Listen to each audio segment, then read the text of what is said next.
Well, happy holidays, Merry Christmas to you, to all. It is December 12th. It's about, oh God, we're about 2 weeks away from Christmas. Now it's not that far away, ladies and gentlemen. The end of the year is just around the corner. Welcome to another edition of Otaku Thursday here on Cast TV. Thank you for tuning in. Thank you for clicking on this video. And thank you for those who have made my last episode very successful as far as that. We've well overshot over 1,000 views, which is really appreciated on that. It was a good story last week, and we hope to bring you more of it this week, especially the end of the year stuff, the top 10, and what is ahead for 2025. But let's start off immediately because we got a lot on here.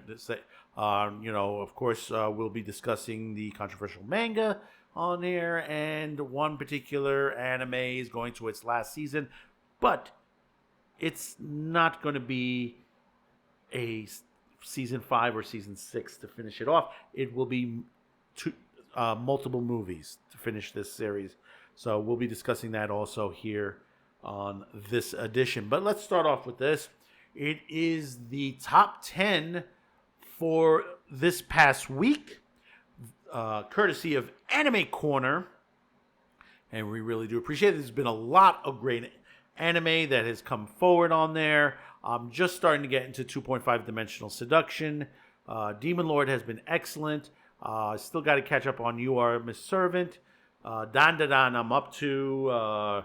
Dragon Ball Damia has been fantastic, but it hasn't broke into the top 10. It's still not has hit there. But hopefully when the English dub is released in January, hopefully more people will start to click on it. That was our discussion last week. Bleach, 1,000 Year Blood War is doing fantastic as well. And everything else that's been going on. So let's get on with it. Starting with number 10. And it's up 6 slots out of the top 20 into the top 10 is Fairy Tail The 100 Years Quest. Way behind on Fairy Tail, so basically I couldn't tell you if it's good or bad, but from what I understand, this particular season, for some episodes, they have been pretty darn good. In the number 9 position, like I said, I'm a little behind on this. You Are Miss Servant, which has been in the 9th position last week and still continues to be in the same position this week, holding strong. Number 8, down 1, is Tying the Knot with the Algamani Sister. In the number 7, which is also down 1, is Demon Lord 2099 as the new arc is starting up on this. In the number 6 position, and like I said, I just started this one, and it's pretty good so far. 2.5 Dimensional Seduction, down 3. In the number 5 position, we have that Siri Gensu Spirit Chronicles Season 2, up 6 slots into the top 10. The number 4 position, Blue Box, that's another one I got to get started on. People have been saying it has been good. It's up 1 on number 4. Up also 1 position is Blue Lock Season 2. It's been doing very good on that. And in the number 1 and in the number 2, holding 2 weeks in a row, is Dan in the number 2 position and Bleach in the number 1. Both these shows have been doing excellent as far as the show itself. Dan has been hitting it on all cylinders. I think this is going to be it's going to be in the top 5 in the end of the year, according to Otaku Thursday. I mean, right now we are correlating everything from 2024. There's a lot out there that, even the Netflix stuff like Terminator Zero, Grim Variations, that's also in there. It could be a contender for top. Of course, Free Ren, Gushing Magical Girls, Mashin, Konosuba, Kaiju number 8. There's so much that's in there that could be in the top 10. You never know what will end up week to week. So that is the top 10 for the past week via Anime Corner. Check back next week for the next and final results before we hit our top 10, which we should be doing toward after the holiday, probably after Christmas. Right now, we're producing it right now at the moment. We're collating. We're looking at everything for what makes one better than the other. So we'll be able to bring that to you when it comes.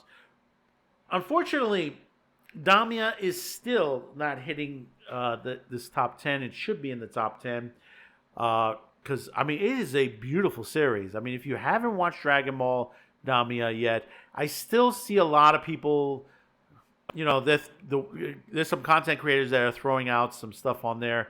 You know, the new Majin Buu and the meaning of the coup, you know, to say Majin Coup. Not realizing that they're using the wrong definitions for it, possibly, because we don't know what was in Toriyama's mind when he created Majin Buu.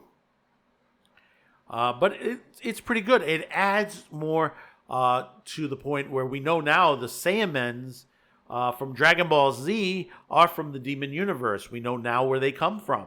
You know, he's finally cleared the air on certain things in other series. You know, that's a good thing. And now we have Piccolo, Vegeta, Bulma is joining in now as they get into the second demon realm. And like I said, we see the new Majin out and see what happens with that fight. Tamaji, that he's going after Tamaji. So we'll see on that.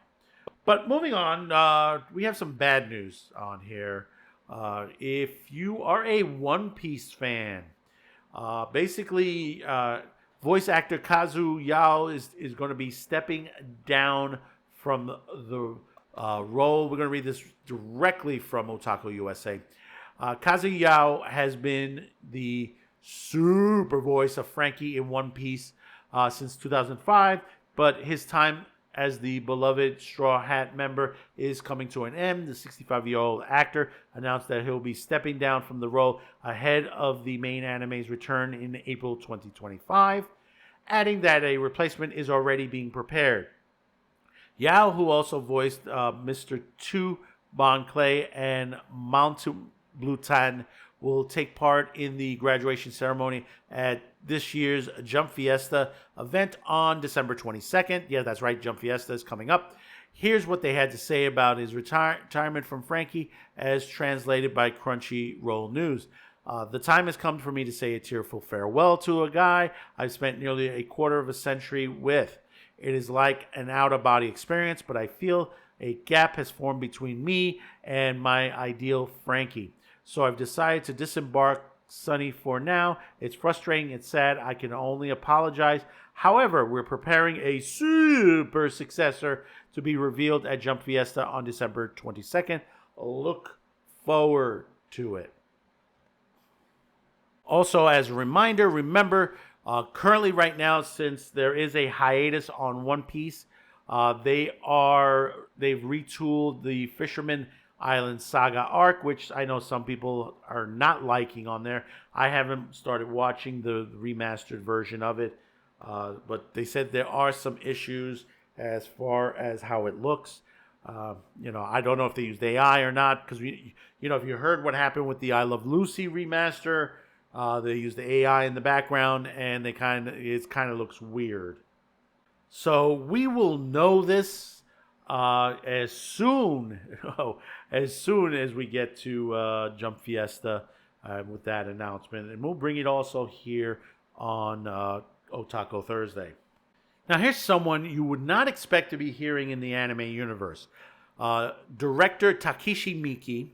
If you're not familiar with him, he is responsible for movies like Ichi the Killer and Audition. If you have not seen those two movies and you like a lot of graphic stuff similar to Terrifier 3, these are movies for you, I tell you.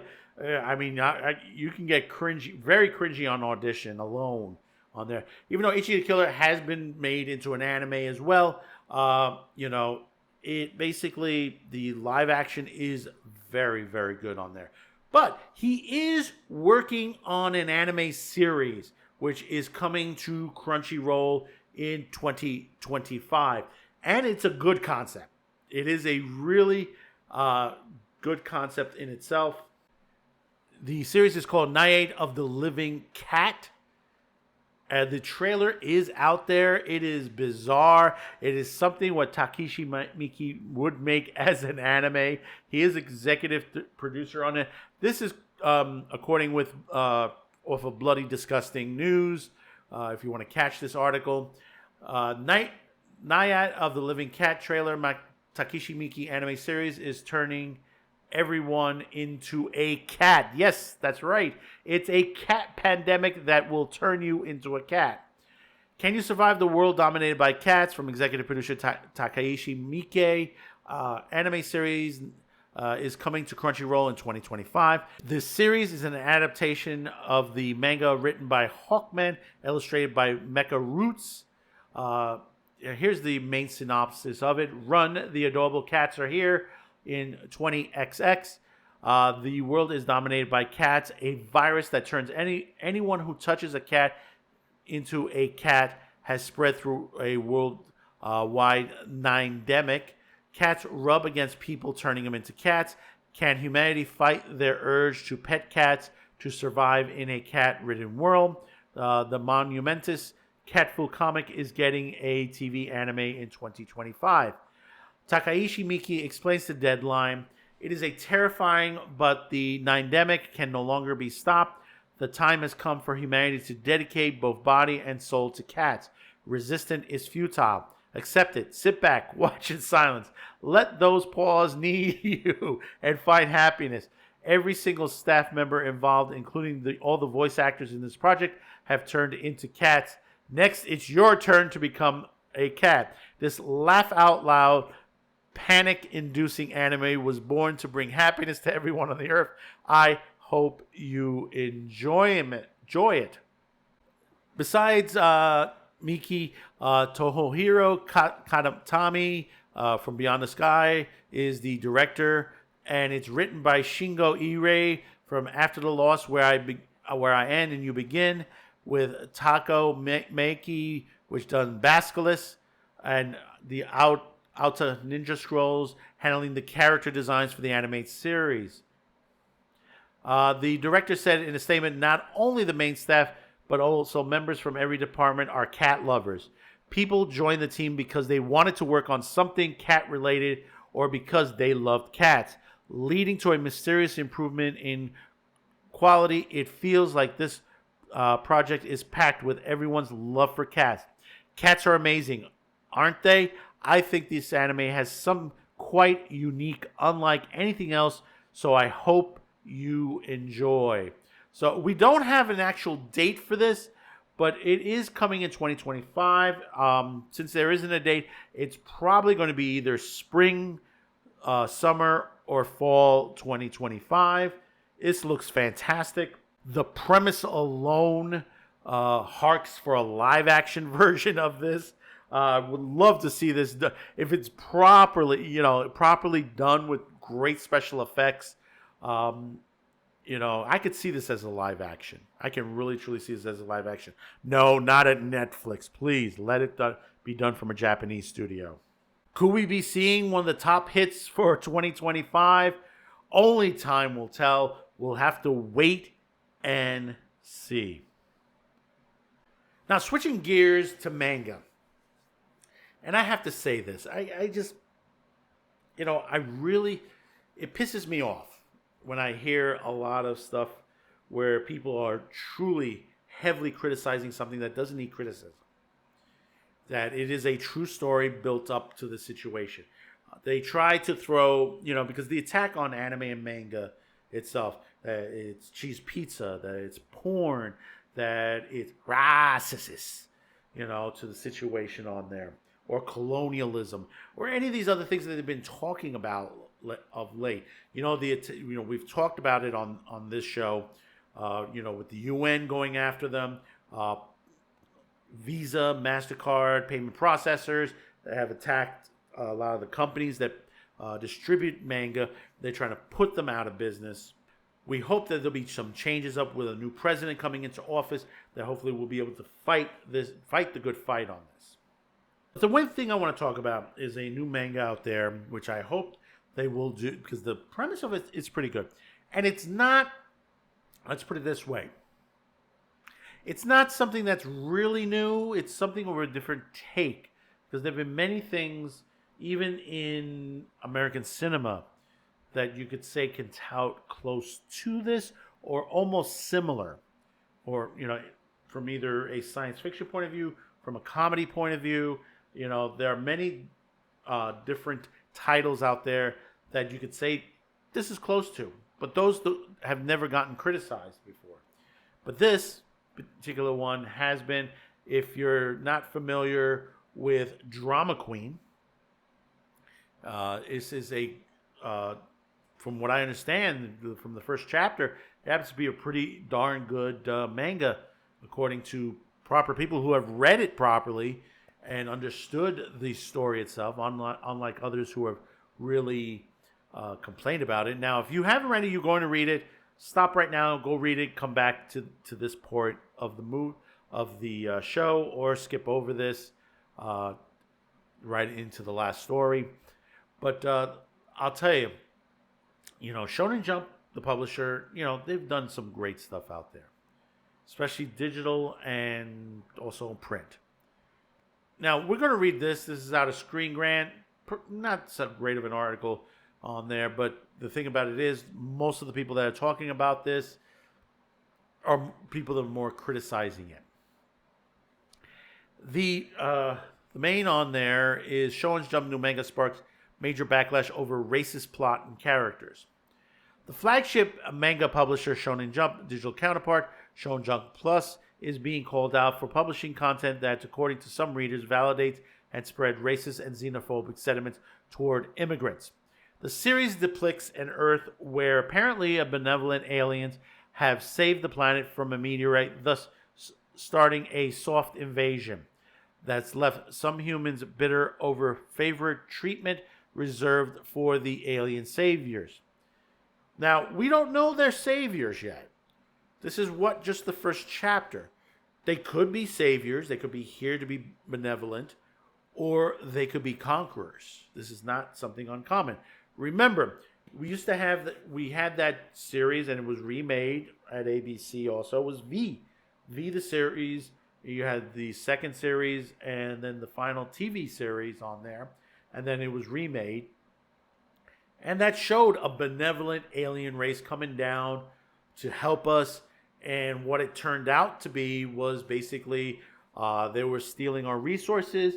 And, of course, something similar out of the Twilight Zone. Mr. Chambers, don't get on that ship. The rest of the book, To Serve Man, it's a cookbook. Yes, a cookbook. That's right. They were, taking people to be on the dinner plate. With the publication of Drama Queen earlier this month, a growing number of manga fans have expressed disbelief that such a story was approved for release.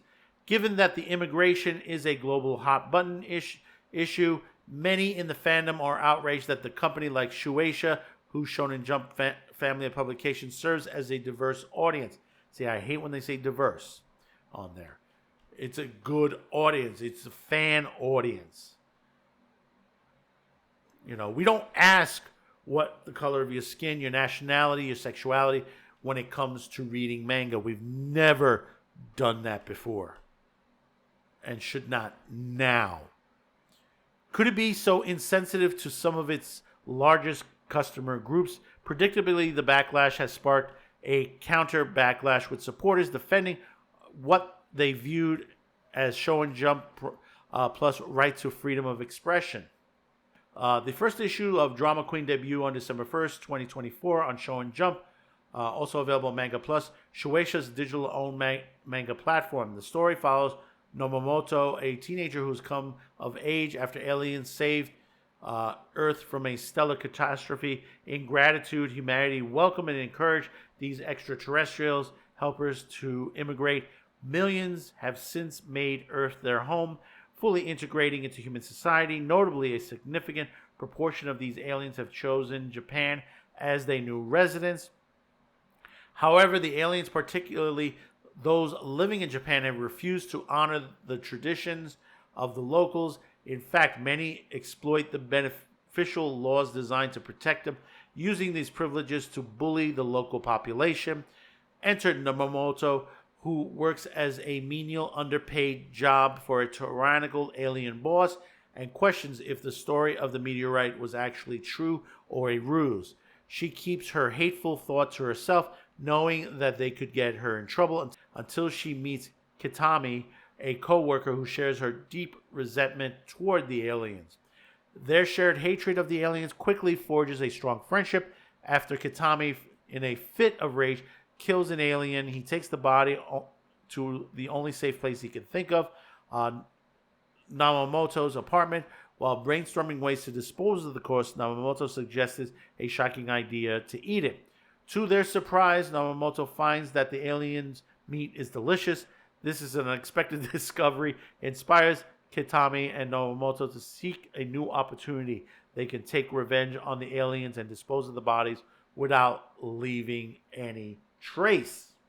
Although Shonen Jump Plus is marketing the story as a fresh, feel-good comedy, it is a dark undertones and hard to ignore. Even if it is not the author's intentions, similarly, while Namamoto and Kitami are initially portrayed as harmless misfits, no amount of humor can mask the darkness their characters can take on by the end of the chapter. Disliking the aliens is one thing, but suggesting genocide through culinary consumption takes their hatred to an entirely different level. The backlash of Shonen Jump Plus is facing from the fandom has two main aspects. I don't think it is the fandom. I think it's just these extremist critics. First, there's a widespread disbelief that the mainstream manga powerhouse would associate itself with such a blatant immigrant work. Fans online are going as far as calling the manga Nazi. While controversial and unpopular topics are not uncommon in manga, many such works, typically the lack of backing of major publishers like Shonen Jump Plus, the publisher of widely popular series such as Jujutsu Kaisen, Chainsaw Man, and One Punch Man. Remember, Jujutsu Kaisen, he's eating body parts. Remember that too, as well. Now, like I said before, this kind of a storyline isn't really that new. The way it's progressing on itself is new. It's going to be a dark comedy, and we've had many dark comedies. But when it comes to the science fiction one, and we mentioned V, but we also there was another series out here in the U.S. back in 1988. If you're familiar with the film, which was made into a TV series, that was Alien Nation. And if you're not familiar with that, basically the main premise of it, and you can see this online, it's a great movie. The movie is great. The series is decent. The movie itself, it starred James Caan, Manny Patinkin, Brian Thompson, and other cast members as well. It was directed by Graham Baker. It was on a $60 million budget. It grossed about $32.2 million, so it was semi-successful. It's 1991. Human beings live alongside extraterrestrial human beings whose spaceship crashed, landed 3 years earlier. This coexistence is not always harmonious and exemplified by segregated slums and an uneasy partnership of a police detective and his new humanoid alien partner. Yeah, and this progressed into a TV series where we went deeper into the alien folklore of what their existence is, who are these aliens. And the thing about it is, these aliens were slaves in another world.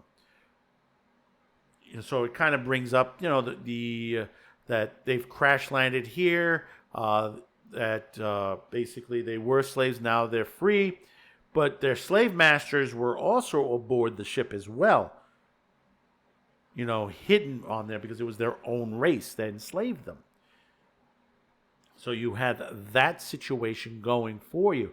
And yeah, there was racism to the nature. There were people that were upset that we were trusting the aliens to the point where they created these groups that basically tried to protest against them and stuff like that, which you've seen in the you didn't see too much in the movie, but in the TV series you did. And and of course, the main character, which is the James Caan one, that Detective Sykes, that he had a bit of an issue in the movie because his daughter was marrying one of these aliens, which wasn't brought up too much in the TV series.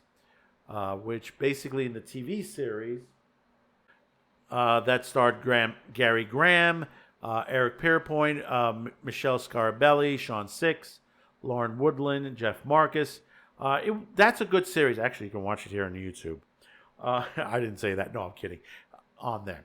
But you might say to yourself, well, they weren't eating aliens or anything like that. Okay. Fine and dandy. But there has been movies. And I'm not talking about cannibal movies or anything like that. We're talking that basically that there are sort of black comedies out there that sort of go into that dark point of killing people and turning them into food. Now, if you haven't seen the 1982 movie by Paul Bartel, Mary Woodward, and of course, from Star Trek, Robert Beltran, who's in this movie. It's called Eating Raoul. It's a great movie. You can watch it on Max. Max does have this.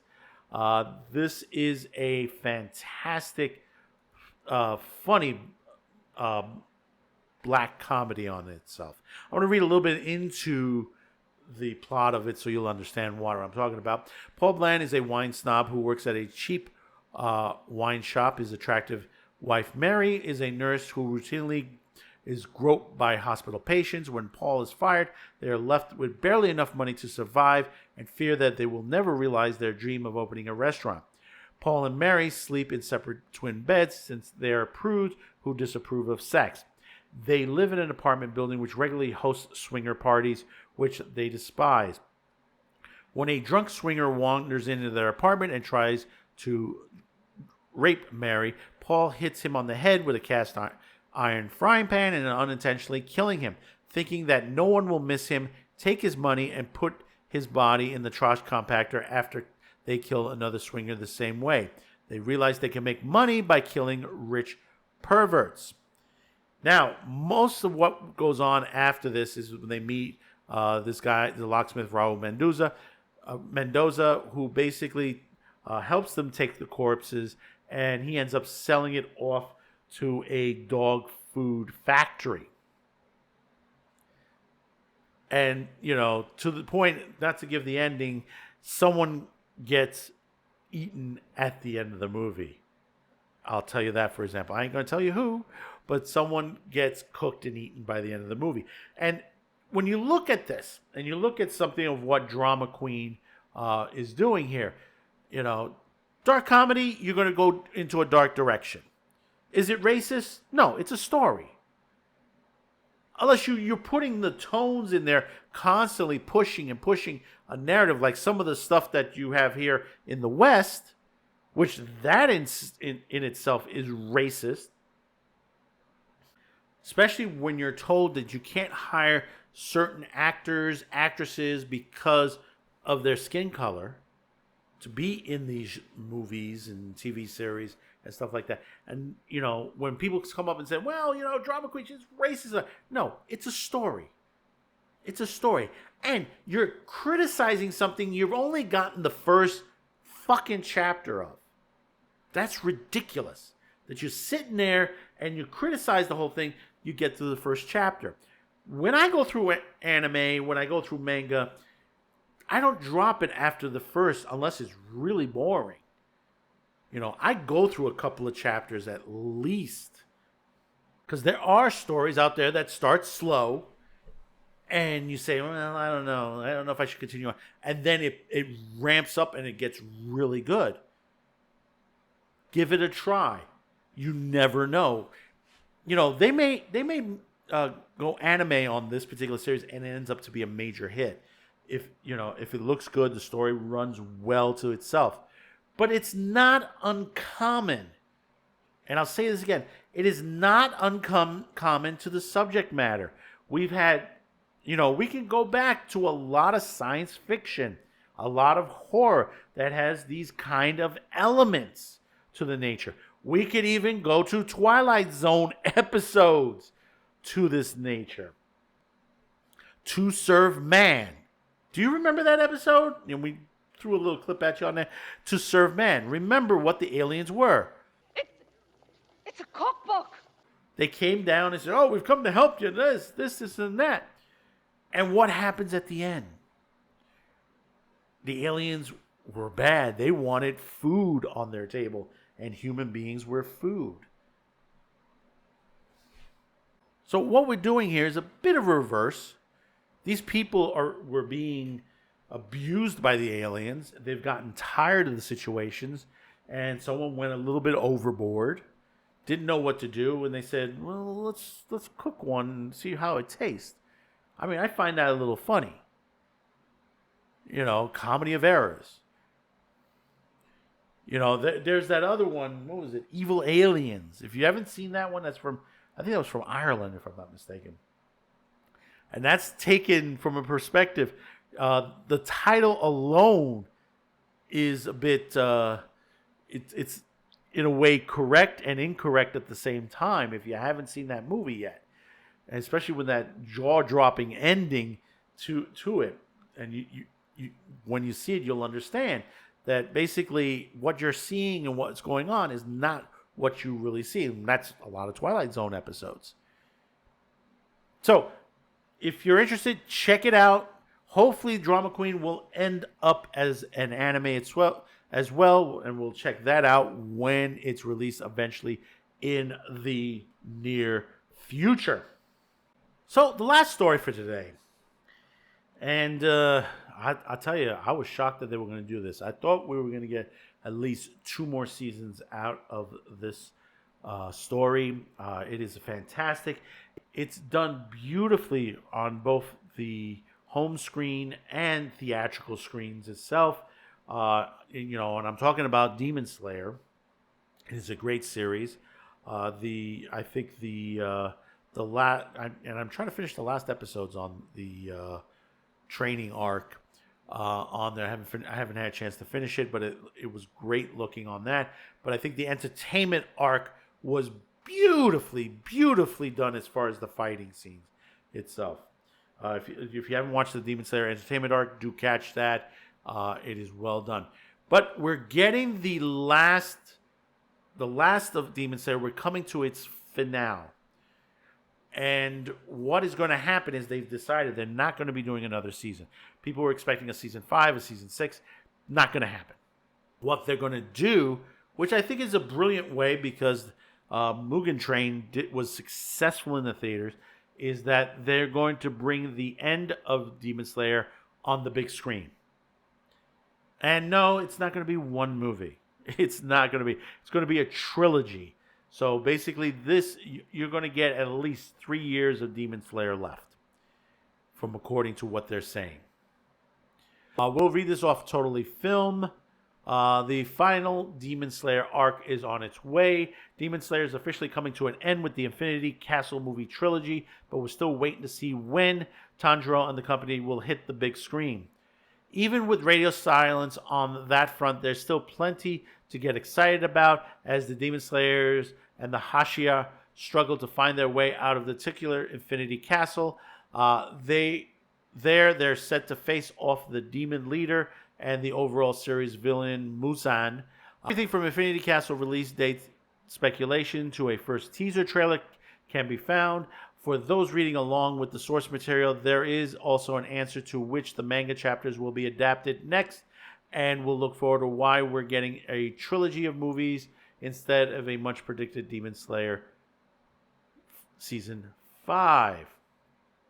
That, when coupled with the Hashira training arc short 8-episode season, means that the Unfoldable could be working hard on the final arc right now, a late 2025 window, just in time for the fall season, which typically falls in October. Wouldn't be out of the question from there. I think it's going to be a Christmas release.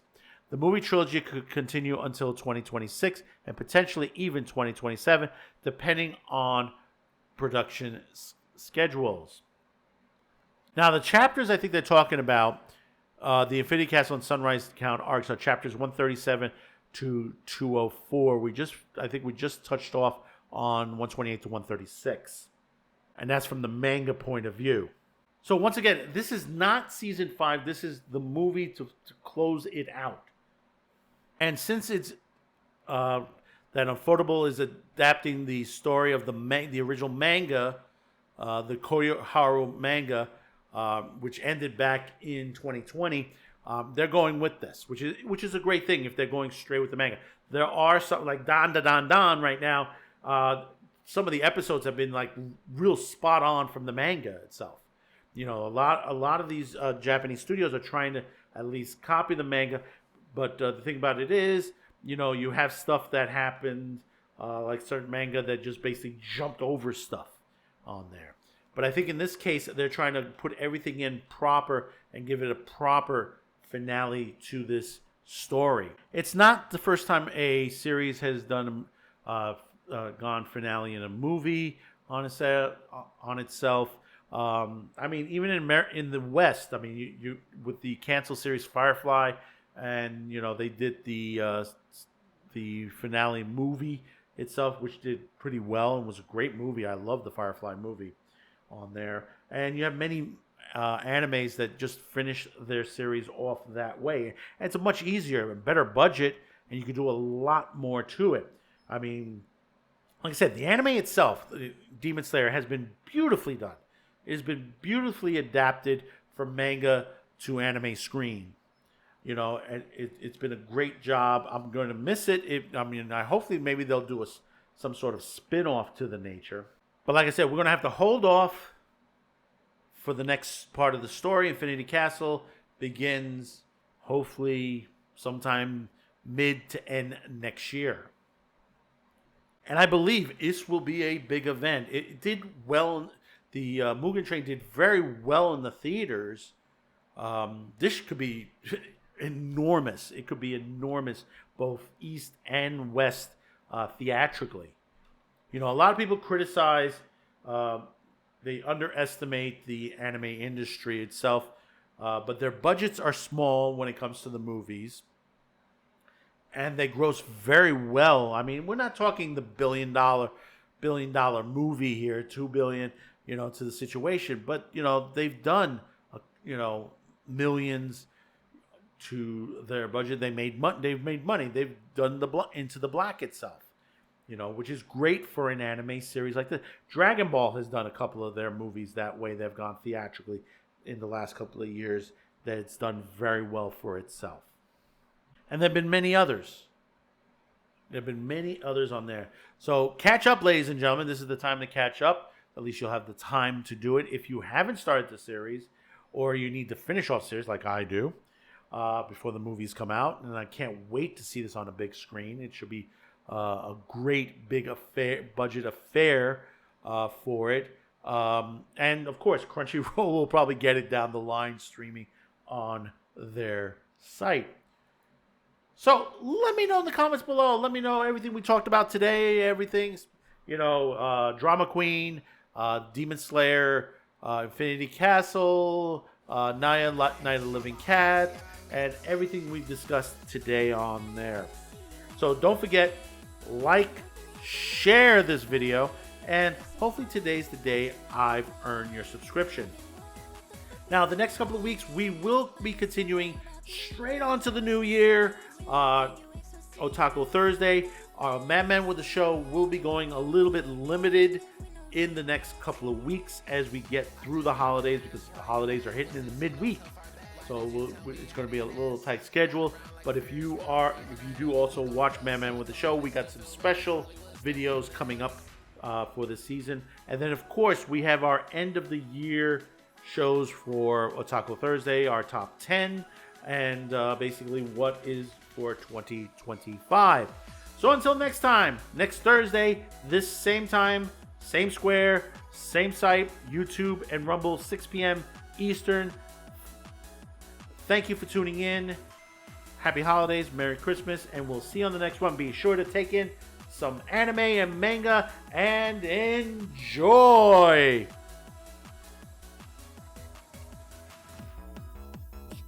Thanks for watching, commenting, and sharing this video. And if you haven't yet, please subscribe as this helps the reach of this channel. Finally, as a content viewer, you have the ability to help support this channel as new internet laws around the world will diminish our reach and affect our sponsors. If you choose to help, there are 2 ways, listed in the description below. The first link will lead you to a pay site where you can make a monetary donation. The second will lead you to our gear shop where you can buy shirts, mugs, and other gear. Discounts will be listed on the site. Once again, thank you for watching and your support.